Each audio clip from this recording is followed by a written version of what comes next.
Good morning. This meeting of the Pender County Board of Education's Committee of the Whole is now called to order, and it has been determined that we do have a quorum. Board members, we're going to get right to it. Adoption of the agenda. You've had an opportunity to look at the agenda at this time. Does anyone have any motions? Make a motion to accept the agenda as presented.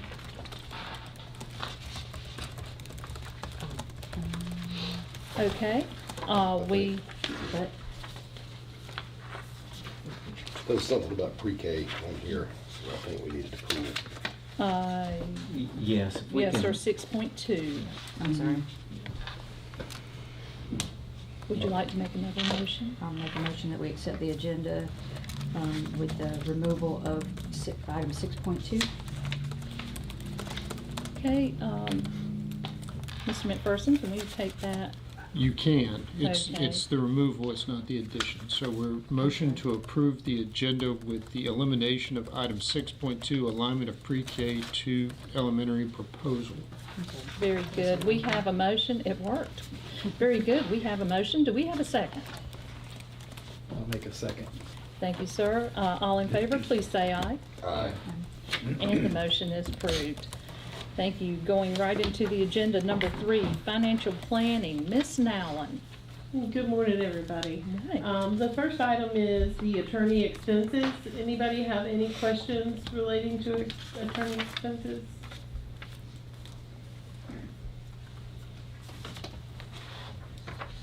Or did we have any I have no questions about that? I have no questions. Okay. Thank you, Ms. Nowlin. No questions now. Okay, the next one is fuel and electric expenses. I do have some information regarding the kilowatts per hour. In comparing the reports that we're getting now, it appears that there are some inconsistencies with prior year and current year, that it's alarming enough that I think that maybe all of the information is not put into the new database. Either some is missing or it's not accurate. So I'm not going to report any additional until we can get to the bottom of that, if that's okay with the board. We're going to work with the company and work with accounts payable to make sure we can identify. Remember, we changed vendors and they had to do a whole re-upload of information. So sometimes it could be a technical issue, just because, you know, computers are lovely when they work.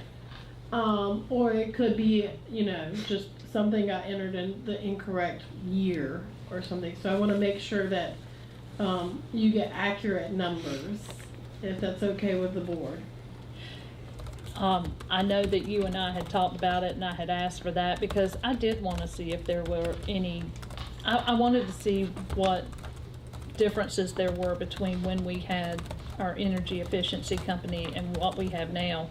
And as far as I'm concerned, I will give you all the time you need to make sure that what we're getting is an accurate representation. Board, are you okay with this? Yes. Yes. Okay. Thank you, Ms. Nowell. You're welcome. And you can see all the other fuel for facilities, and any other questions related to any of that.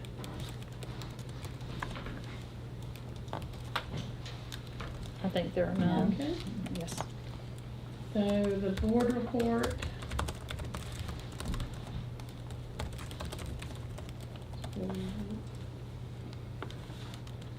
Internet is slow.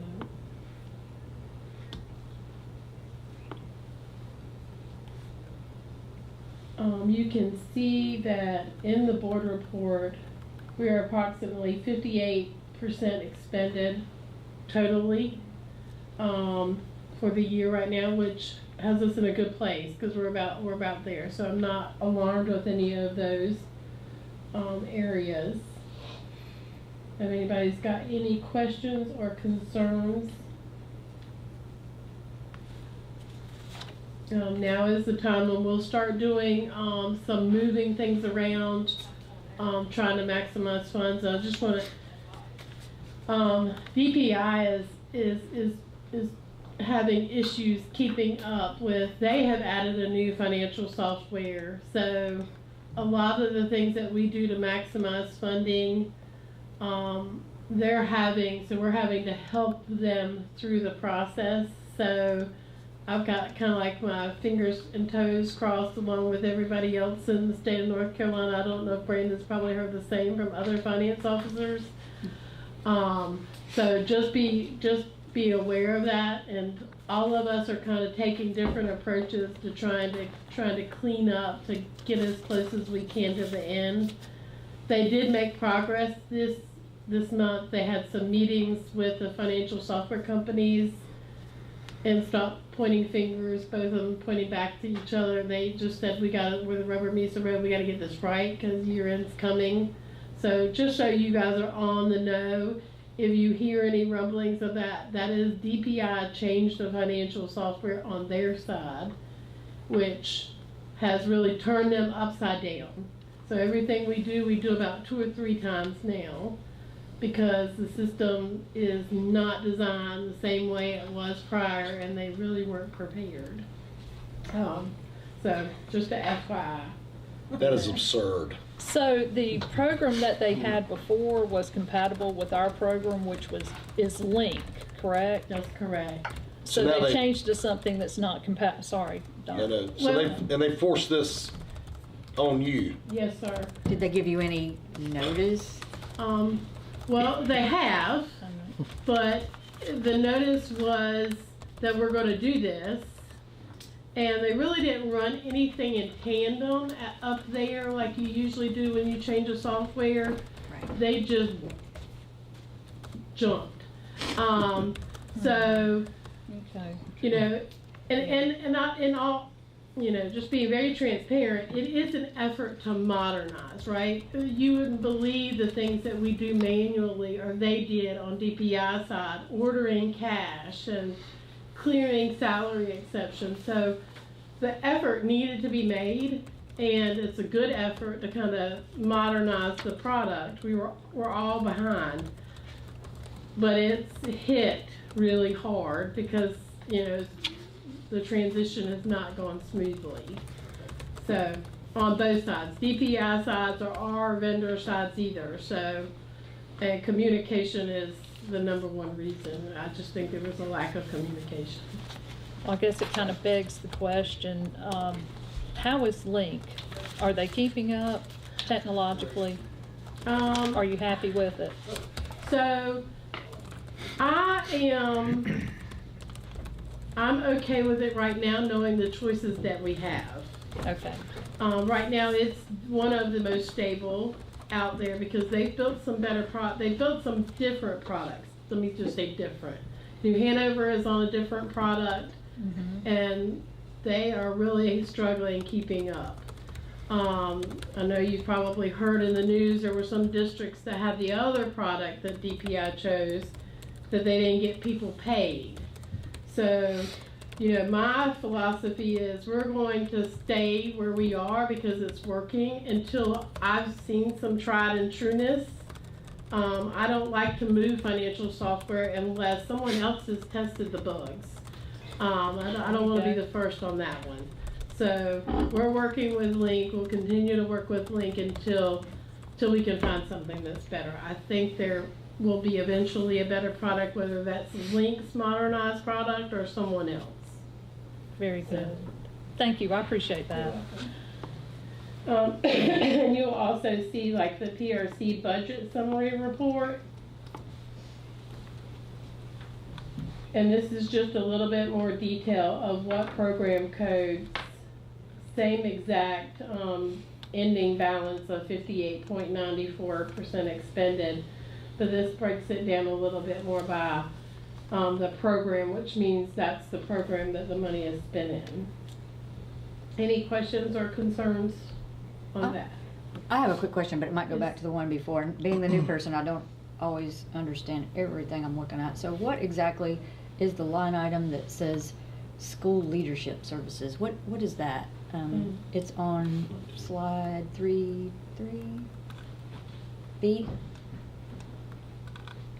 Line item 58. I'm not sure which one. Let me see which ones you're looking at. Are you looking at the summary one or the total one? The board report. Okay, you're looking at, I think it's slide 3.3B. B. So one more. B. Uh-huh. Lisa, you tell me where you need me to be. this is Need a B. page number. So it must be the one the- before. Sorry. Whole thing is B. It's right under your summary of. It's a Fund 3 expenditure. Oh, I see. 17. Sorry. I didn't even see that. Beginning budget balance was 0. Budget amendment to $2,800. 58. It's Fund School-based 3? support. This one School- 54. I'm Fund sorry. 3. 54. Fund See what I'm saying? Yes. 54. So what Year-to-date you and I have are two expenditure, different there's a things. remaining Oh, balance. okay. I'm sorry. That's fine. Here it is. It's called School Leadership Services. That's usually some principal or I can go look up the exact code. I just wondered what it was. Others are pretty self-explanatory. Okay, let me go look at what that is. Okay. We can talk about it later, or Okay. whatever's I fine. can I send don't want you to hold a- up the process. yes.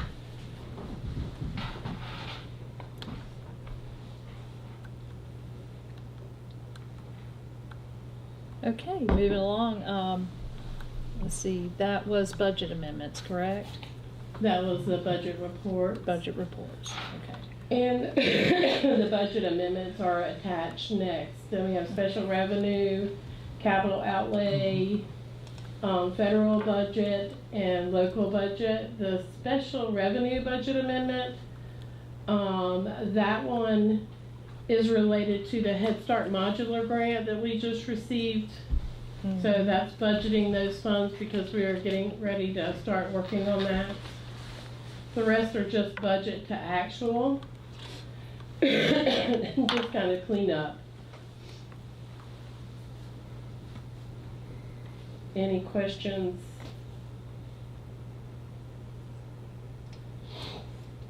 Okay, any more questions for us? Okay, thank you, Ms. Nallen, Thank you. appreciate it. Okay, number 4 is policy, strategic planning. And that is, who has policy, strategic planning? Well, Dr. Kevin Sullivan? does, but I have the first 6. Thank you. All Or right. first 5. I'm sorry, I don't have my agenda in front. No, that's okay. I don't have the board pack in front of me, but, No. okay, so, So, policy 3400 was revised to add credit recovery. We haven't made any changes since first read, and I'm recommending to move this to move it from second read to the consent agenda on March 11th. Any questions on 3400? no questions. Do you want me to just keep going? Yes, Okay. ma'am. Policy 3400R, again, credit recovery, was added in accordance to state policy. There have been no revisions, recommending also to move to the consent agenda for March 11th. Any questions? No questions. Okay, policy 3420. It was the addition of the career development plans as required for promotion, and the new requirements for credit recovery added to policy 3420. Also recommending to move from second read to the consent agenda for March 11th. Board, any questions? No. No questions. Good, thank you. 3420R was the addition of the CDP plans as well, and the removal of English as a promotion requirement, even though it still is a graduation requirement. And there was some detail added. There have been no changes since first read, so we're recommending to move to consent agenda for March 11th. No questions. Okay. Okay, very good. Okay. And the last one is policy 3460. This is expressly about the actual credit requirements for graduation. And there have been no changes since first read. So we're recommending to move this to consent agenda for March 11th. The board, do we have any No questions about questions. any of these? I don't. Okay, thank you, Dr. Sawyer. Thank you. Okay, next is 4.6, policy 3621, and Mr. Taylor. Very similar to what Dr. Sawyer had just gone through with the other policies. There was a minor change in this policy, just it was a grammatical error that I fixed. But recommend moving this over to consent for the March 11th meeting. I'm glad to answer any questions that you have. The basic premise behind this is bringing athletic eligibility policy back in line with credit recovery, and all the things that Dr. Sawyer mentioned. Any questions, board? No questions. Okay. All right, 4.7, staff professional dress and student dress code update. Sure. So there's, inside your packet, there are just a couple of things to add. We have increased survey responses for the staff professional attire to 418. This was collected on 217, I believe, when I collected that, or 217. Preparation for the board packet. We've received one more survey since then, so I'm going to shut the survey down. We've reached saturation, we believe, at this point. In other words, people that are going to respond have responded. So we plan to shut down that particular side of it and keep the student, or excuse me, the student professional attire, excuse me, the student dress code live. Reason for that is we had 259 responses on the 17th. We are now up to almost 400. So, and they're coming in daily. So we want to make sure our students and families and staff have the opportunity to provide input there. So we'll leave the staff one open for a little while longer.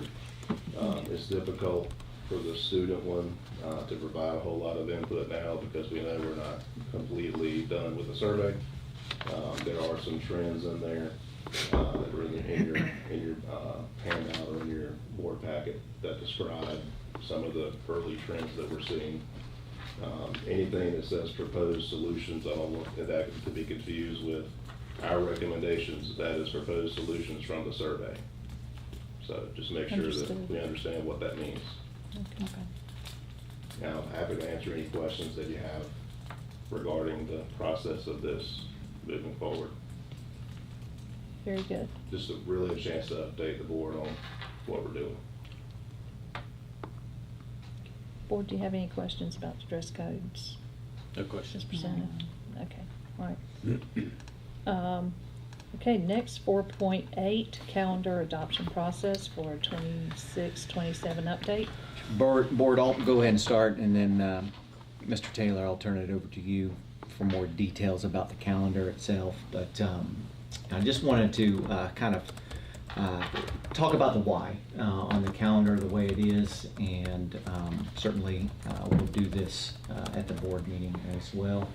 But coming into the district 2.5 years ago, I did a lot of research on Pender County, and certainly I'm coming from another school system that had a different calendar, and many school systems across the state have that. I did some research on just the different school systems and the calendars that they have. And I have a big map of the state, and I went through, and Mr. Taylor helped me do this. But we looked at every single school system in the state, 115, and we looked at what the calendars were of each of these school systems. And what we found out is that there are, for example, 12 school systems that have waivers from the state, that they have shown 10 years, they have 4 years of data to show that they have missed X amount of days due to snow days in that. And they are given waivers. I believe one of the systems of the 12 that are given these waivers has a year-round calendar. The And whole they're system? given the whole system. Oh, wow. And it's a smaller system, but yes, the Okay. whole school system.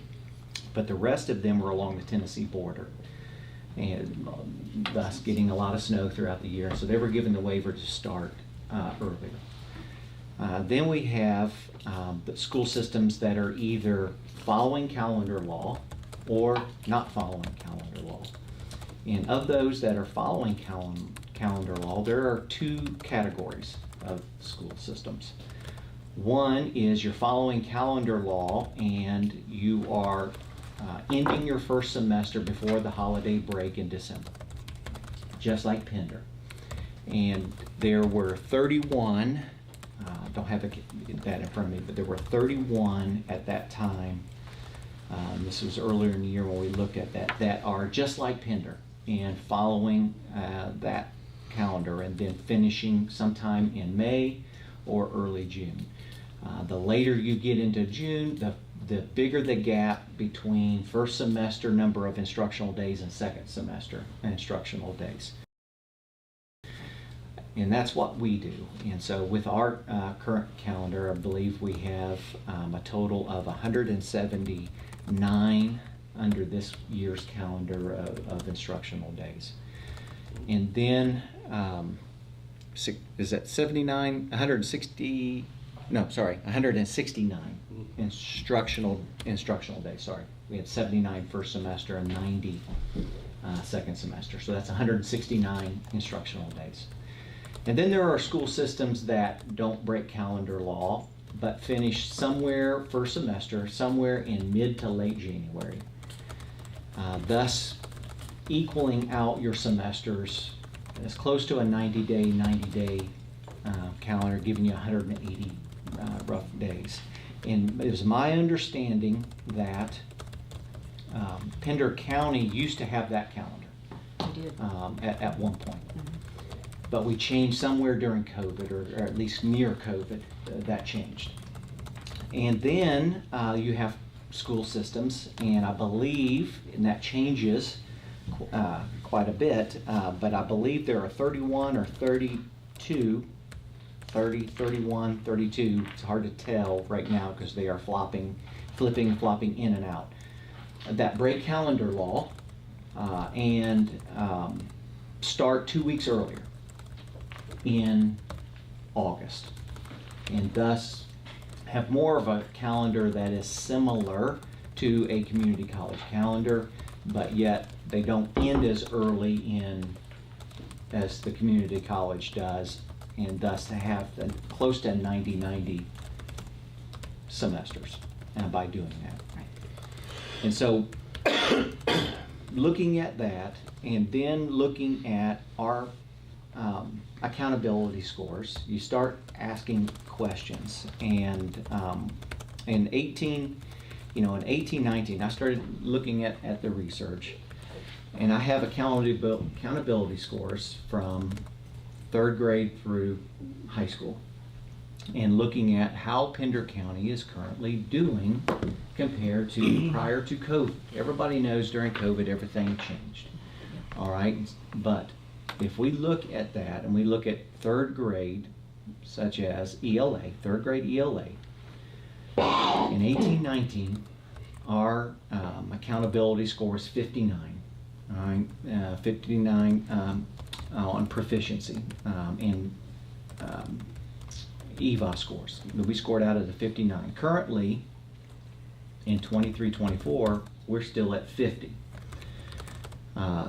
And that's these are average scores. These are composite scores. So 4th grade, 60 versus 57. 5th grade, 62 versus 58. In 3rd grade math, 70 versus 67 now. Previous 4th grade, 62 versus 60. 5th grade, 68 versus 65. 5th grade, ELA, 80 versus 73.6. If we look at middle school ELA, it's 67 versus 52 now.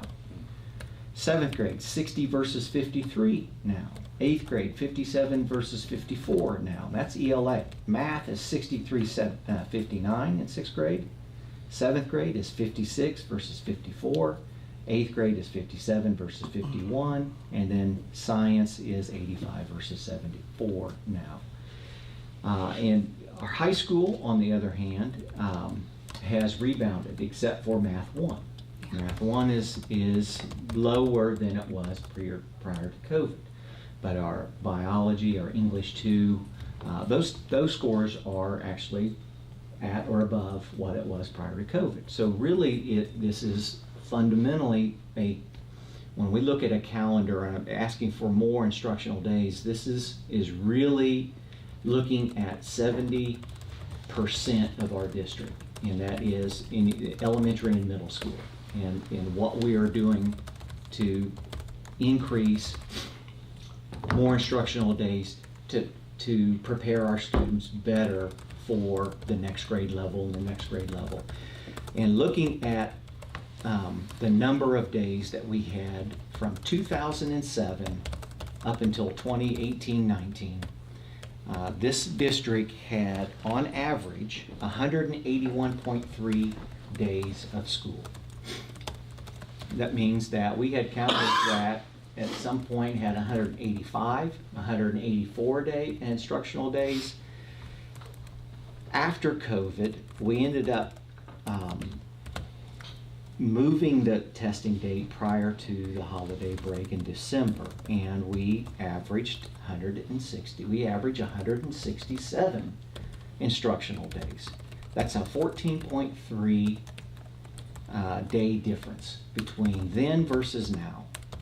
And when you multiply that from a kindergartner who started in 2020, and if we keep the current calendar and we compare that student versus students that was the generation before that followed the old calendar, it is over 1 year worth of education that is lost, instructional days that is lost. As a superintendent, we have to do things that is helping our students prepare them for life beyond our compulsory education. They have to compete for jobs for school, into colleges and universities. It's just the right thing to do, and we haven't even talked about student support services and what school offers, particularly to families that may be struggling financially. You know, we have a school nurse, we have CEP in many of our schools, which is free breakfast and lunch for our students, and we have the best adults that are with our students each and every day, motivating them, encouraging them, seeing them, how they can help, all of these things. And when you do that over time, that is in the best interest of all students. As a superintendent, I look at this as a K-12 situation. I have to look at all of our district, not just one group here or one group there, but what is in the best interest of all of our school system. And as a school system, having a calendar that gets us more instructional days. I'm not asking for 14 additional instructional days, 7 additional days. If you look at these calendars, the max there is 7. I'd love to have 14, but I just know that we have to have a calendar that everybody can work with, right? And as much as we can. I will also add in, when I did my listen and learn, I talked to teachers, and primarily in our elementary level. If you look at first semester this past year, we had 1 work day. On the traditional calendar, you had a lot more work days that were built in to allow teachers, such as your elementary teachers, to get caught up on grading, to have parent-teacher conferences on work days, to be able to have. There's a lot less of that going on now, and it's either before or after school rather than a day where, you know, this is parent-teacher conference day and we work with parents to be able to come in, or just getting caught up on grading. Our elementary teachers, all teachers, they can't breathe because there's so much piled on to their plate, and certainly want to address that. And so what we would end up doing, if you look on the calendar, we reduce the amount of work days. Right now, because the calendar's so tight, all of the work days fall on the bookends. Before school even starts and after school. We have 2 weeks of work days at the end of the year. And do a lot of them take the professional, I mean, their time off then too, to use those? Correct. They have the option to just burn the days or that, whereas, during the day. So I just wanted to build a case for why the calendar is the way that we are proposing, and having 3 drafts that address that, allow us more instructional days, but also give teachers some work days in between. And, I know that there are arguments about CSCC. I know there are arguments about AP classes and all of that. I've talked to President Morton, and I said, so, here's what we are proposing. Do you see any issues? He's like, no, we offer flexibility of our students. We know that they might not be able to attend class if they're finishing off exams and that with one semester, and then starting our semester earlier. That means that they're finishing off first semester and starting a second semester with community college classes. We already do that with New Hanover County Schools, and we've worked this out with them where the students have the flexibility. They still have to do the work. They just can't not do the work, but attending class and doing those sort of things, we work with them. And he goes, our office sends out a message to all the professors and teachers to let them know that they are to work with those students that are taking those classes. And so that I feel very confident in, and community colleges across the state do that. They know that the calendars don't align.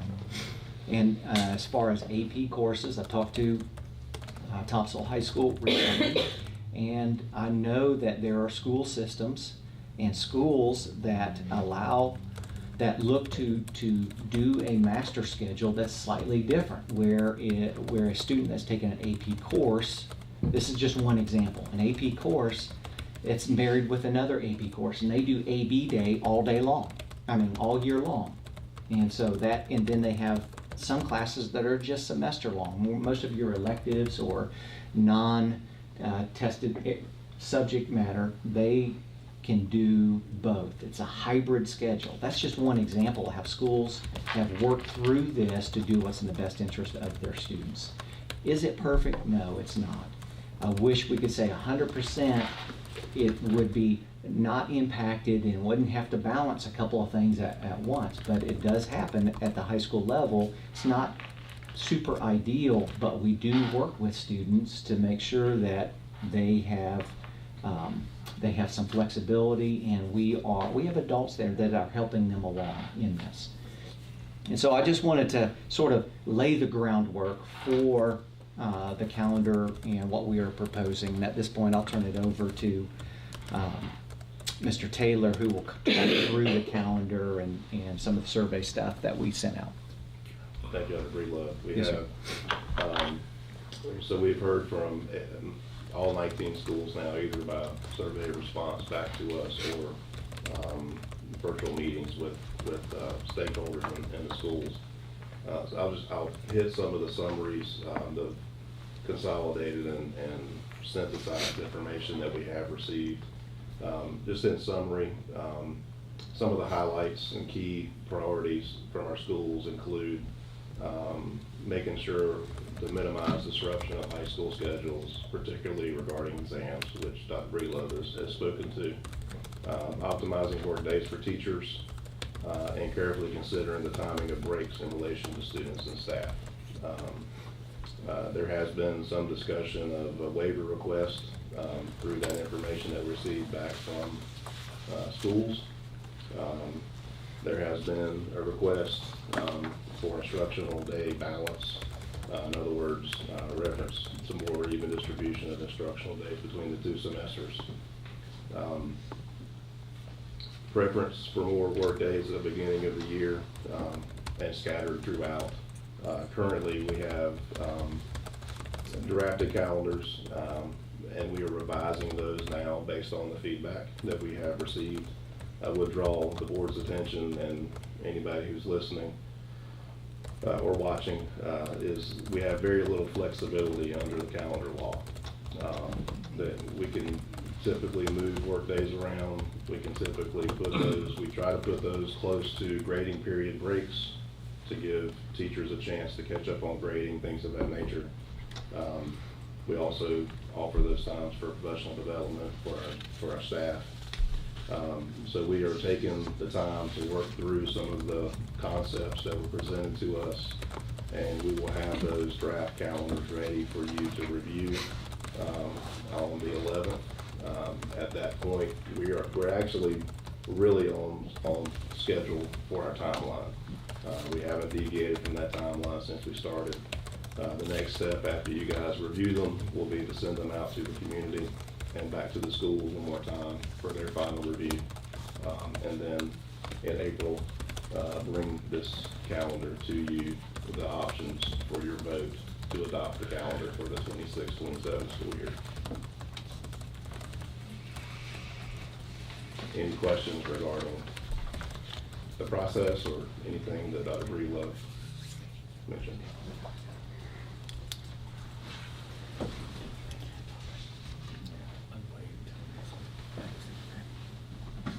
Okay, any questions or comments? Okay, thank you. Next, 4.9, strategic plan update. Yeah, we're also very much on target with this initiative that we started at the beginning of the school year. We have established the mission and vision, which will be shared at the board meeting on the 11th. Currently, we have had a design meeting on February 21st, and we started working on them at that point, taking those core concepts that were established based on the emerging themes from community input and stakeholder input, which we've kind of covered before, but just to go back through them one more time. High quality instruction, supporting and recruiting high quality staff, infrastructure, college and career readiness, support for special populations, physical and emotional safety for students, school culture and belonging, and parent engagement and communication and involvement. So what we did was we created 4 major strategic priorities off of those.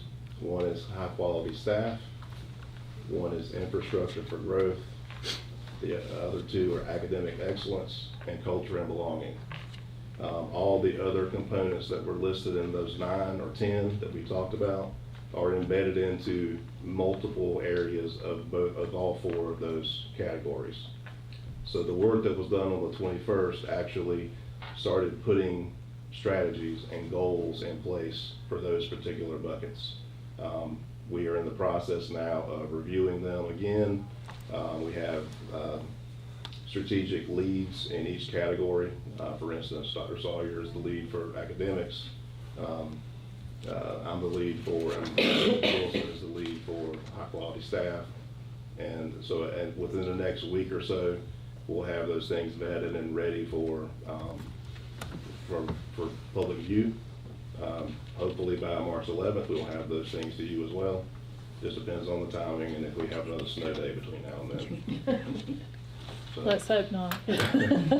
happy to answer any questions that you guys have. This has been a very rewarding experience to now. I want to, those of you that have been involved with this process know on the steering committee, I think when we finally got to the point of analyzing the data that we have from our community and we started putting priorities in place, that's when you have a substance of something that you've worked for. So I think the committee as a whole, including the steering committee, is excited about the work that we're doing. I totally agree with that statement. Thank you, Mr. Taylor. Board, any questions about strategic plan? Yeah. Let's see, on to our next, student services, 5.1. Policy 6125 revisions for second read, and I believe that's Mr. Taylor, Yes, Mr. ma'am. Michael Taylor. Good morning, ladies and gentlemen of the board. Just to refresh your memory regarding policy 6125, most of the policy recommendations are related to aligning with the North Carolina School Board Association. But additionally, some of the changes we worked with Mr. McPherson on allow our nursing staff to be more efficient and provide higher quality services for our students in our building, specifically the FDA-approved application of medications. So I've heard no response regarding our recommendations from staff nor you as a team. So we would like to recommend that this be moved to second read and action at the next regularly scheduled board meeting. Okay. Any questions from the board at this time? No question. No. All right, thank you. None. Thank you, Mr. Taylor. Number 6, instructional services, 6.1, 2004 through 25, summer learning plan. And Thank you. bless you. Good morning, Board.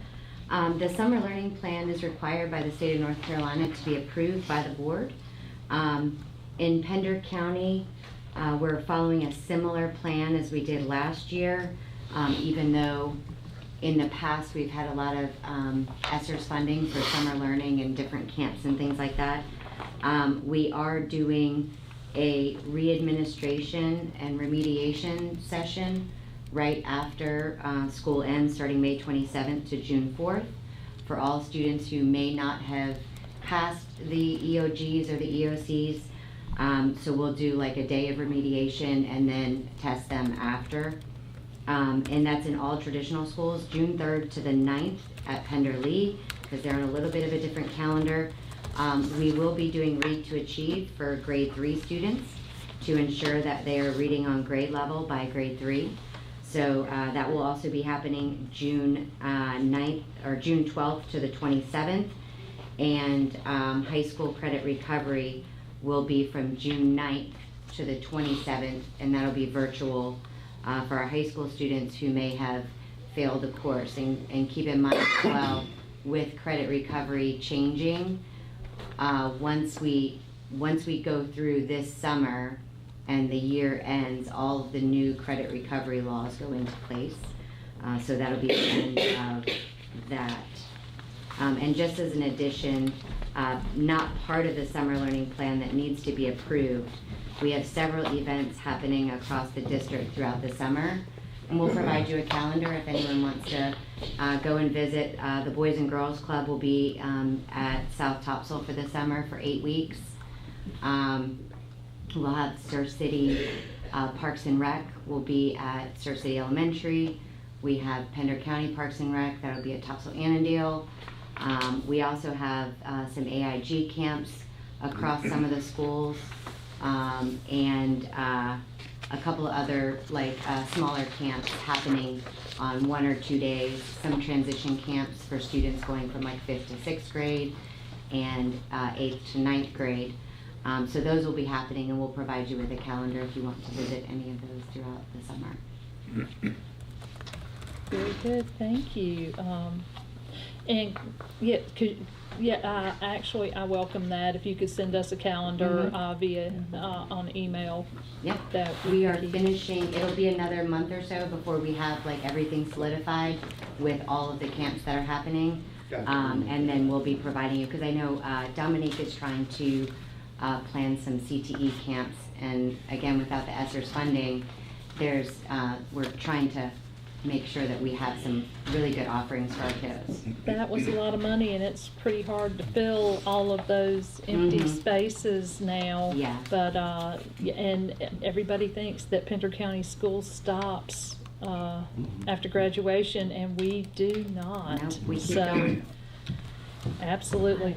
Yes, please. And I may have not heard this right. Did you say there was going to be virtual credit recovery?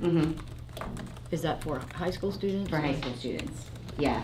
So we have to offer students the option to credit recover their core courses. So we'll be having teachers supporting those students online virtually through the Apex platform, which is the platform they would use if they were in the building. Right. And then we will also have the building open if a student needs to come in and use our computer lab, because they may not have a device at home or internet. Or internet, right. So it's not an option, this is where they have to go, is that what you're saying? Okay. That's it. What are you paying for the CTE camps with if the ESSER's money's gone? So we don't have any on the schedule right now. Dominique is working some things I mean, out. once he does, what's the plan to pay for it? Right now, he's working with CFCC, so it would be through CFCC. And I just found out about this the other day, so it was really interesting. CFCC wants to do an automotive camp at Pender High, and also allow it to be open to adults and students throughout, the course of the summer. So there's a couple of things that he's working on with them, and that would be paid through CFCC. Okay. CFCC does do quite a bit of things for us over the summer as well. West Pender has a career camp that they take for, I think it's 3 weeks almost. They take groups of students to CFCC to kind of see the campus, and they do a bunch of activities on campus. So they've been very good about those kind of camps as well. CIS will have a camp at Burwell Middle. 21st Century will have camps at 3 of our sites. So there's a lot of other things going on as well. Is CF Pope having anything? CF Pope will have a 21st Century for, Okay.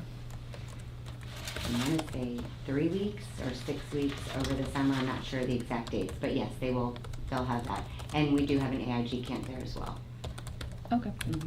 Oh, I think I remember. Dr. Sawyer, I do know that the Boys and Girls Club at South Topsail, because I'm on the advisory board, they do want to encourage teachers to work that camp. Yes. Yep. And if we could spread the word on that, they told me that would be great. Absolutely. So we send a form out at the beginning of February to ask teachers who's interested in working summer. So we're going to share that with the Boys and Girls Club and ask those teachers if they would like to work, because it's outside of like our camps. Right. Mm-hmm. Thank you. Yep. Okay, very good. Okay, any more questions? Okay, thank you. Number 7, operations. 7.1, purchasing, construction thresholds, policy. Good morning again. This is a follow-up from first read recommendations at the last board meeting. I may lean on Ms. Nowlin to answer specific questions. I know that her and Mr. Gerganis had worked together to provide the recommended policy changes. There are 2 policies, 6420 and 9120, which are somewhat married to one another because they depend on the other. Mr. McPherson, I with this as well.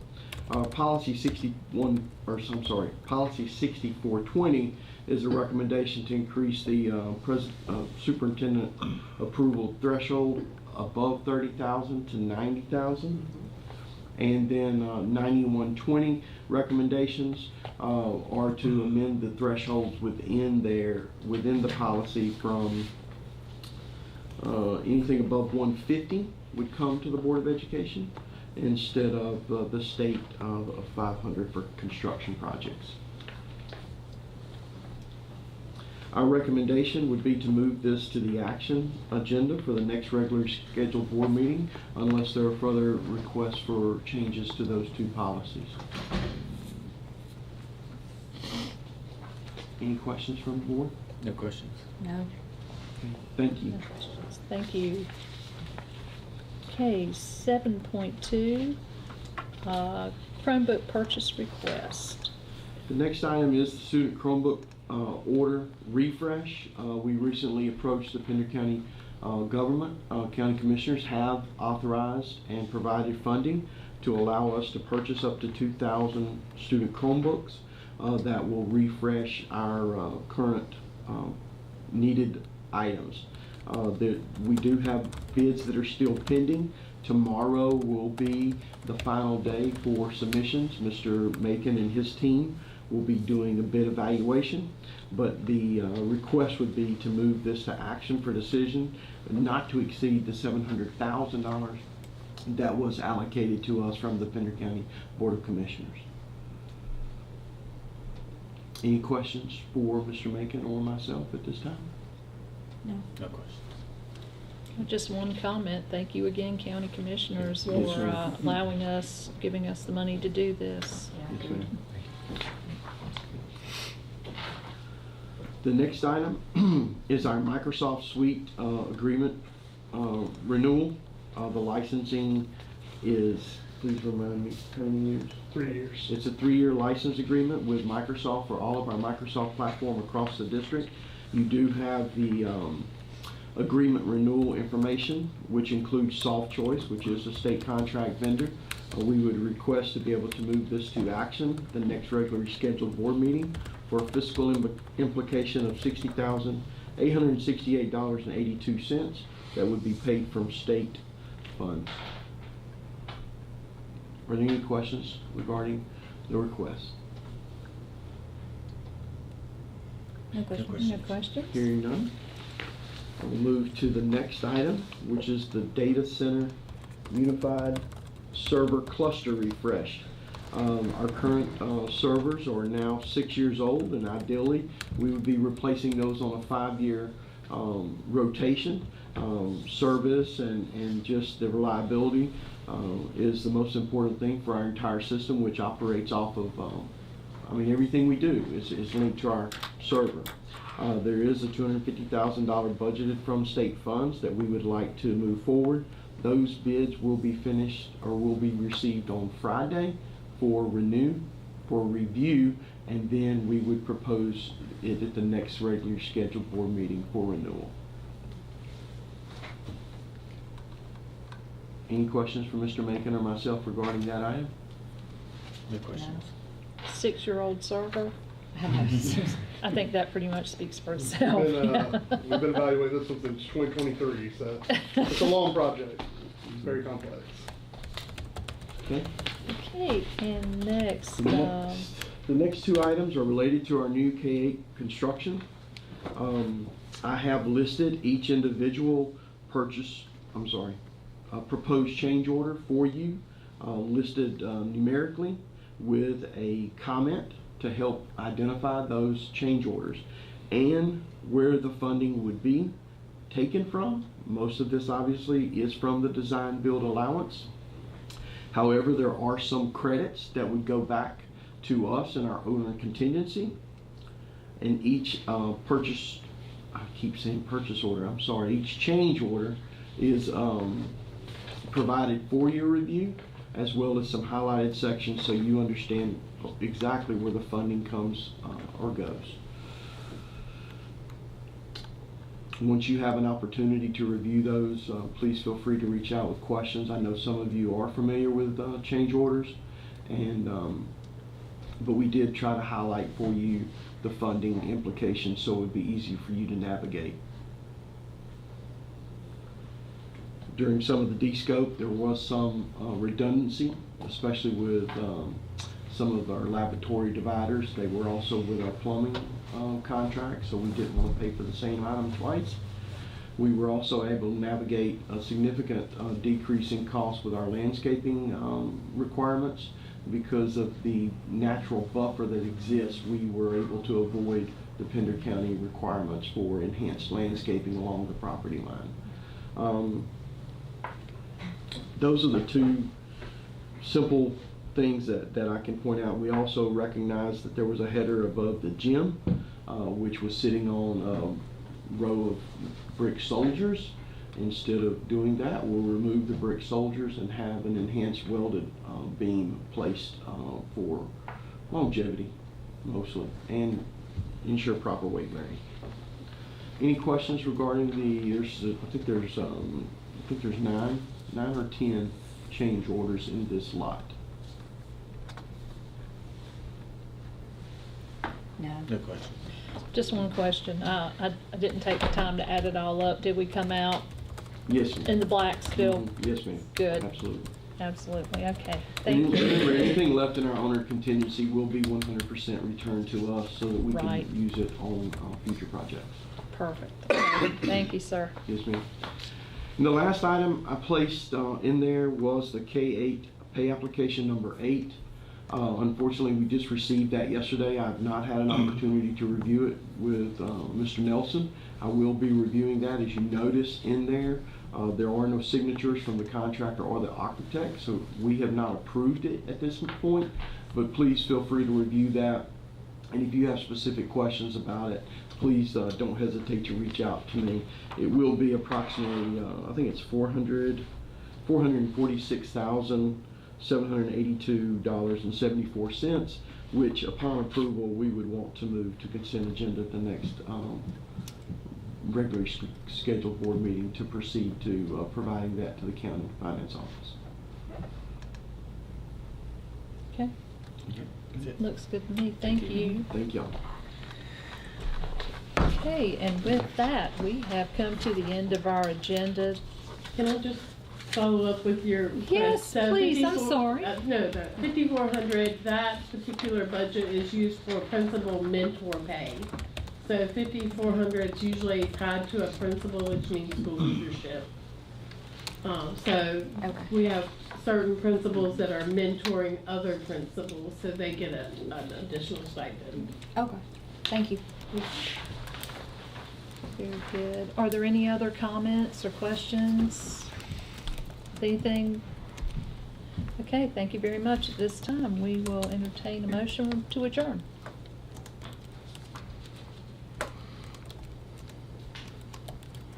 I'll make that motion. Thank you, Mr. Hall. I will second. Thank you, Mr. Reeves. Thank you. All in favor, please say aye. Aye. And thank you, everyone.